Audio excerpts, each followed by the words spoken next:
La famine continuait à peser sur le pays.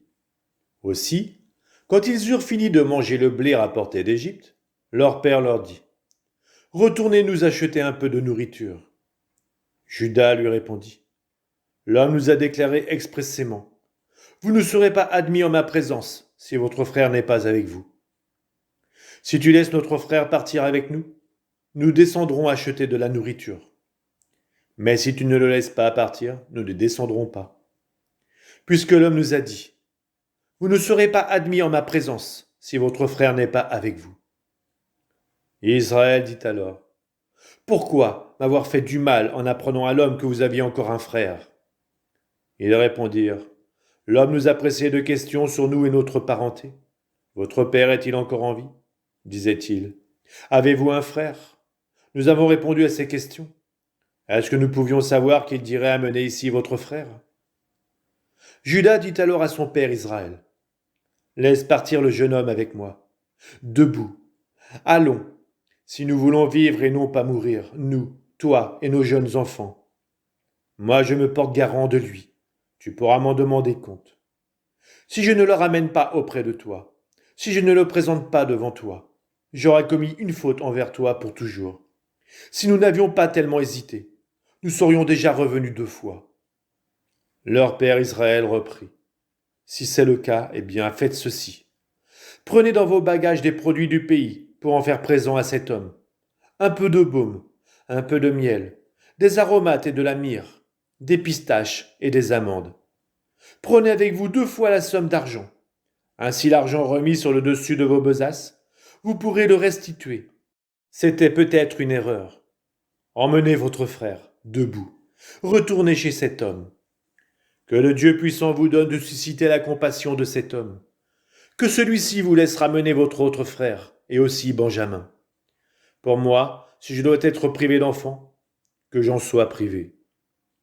Les hommes prirent avec eux le présent et la double somme d'argent. Ils emmenèrent aussi Benjamin. Ils se levèrent, descendirent en Égypte, et se présentèrent devant Joseph. Apercevant Benjamin avec eux, Joseph dit à son intendant : fais entrer ces hommes dans la maison. Tue une bête et apprête-la, car ces hommes mangeront avec moi ce midi. L'intendant exécuta les ordres de Joseph et fit entrer les hommes dans la maison. Mais ceux-ci eurent peur, car on les faisait entrer dans la maison de Joseph.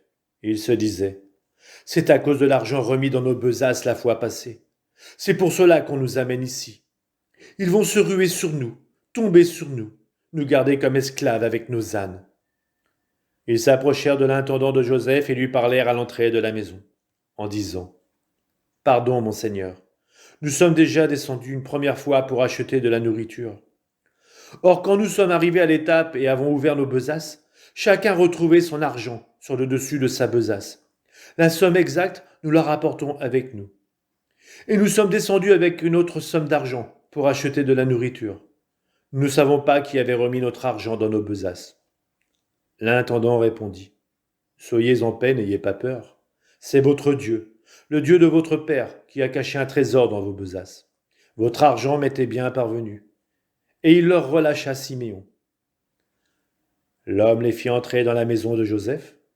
Il leur apporta de l'eau, et ils se lavèrent les pieds. Puis il donna du fourrage à leurs ânes.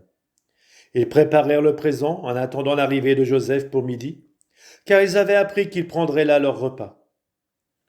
Joseph entra dans la maison, et ils lui offrirent le présent qu'il tenait entre les mains, puis ils se prosternèrent devant lui jusqu'à terre. Il leur demanda comment ils allaient et ajouta : comment va votre vieux père dont vous m'aviez parlé ? Est-il toujours en vie ? Ils répondirent : ton serviteur notre père se porte bien, il est toujours en vie.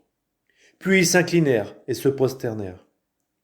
Joseph leva les yeux et aperçut son frère Benjamin, le fils de sa mère. Il dit : est-ce lui votre plus jeune frère, celui dont vous m'aviez parlé ? Puis il ajouta : Dieu te prenne en grâce, mon fils. Ému jusqu'aux entrailles à la vue de son frère, Joseph chercha en toute hâte un endroit pour pleurer.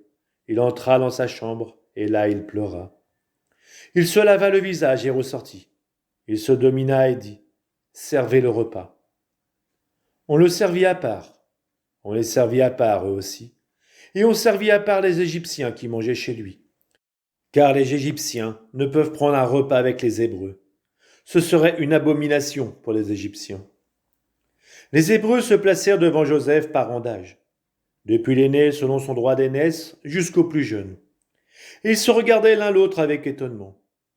Puis Joseph leur fit servir des portions de ce qui était devant lui.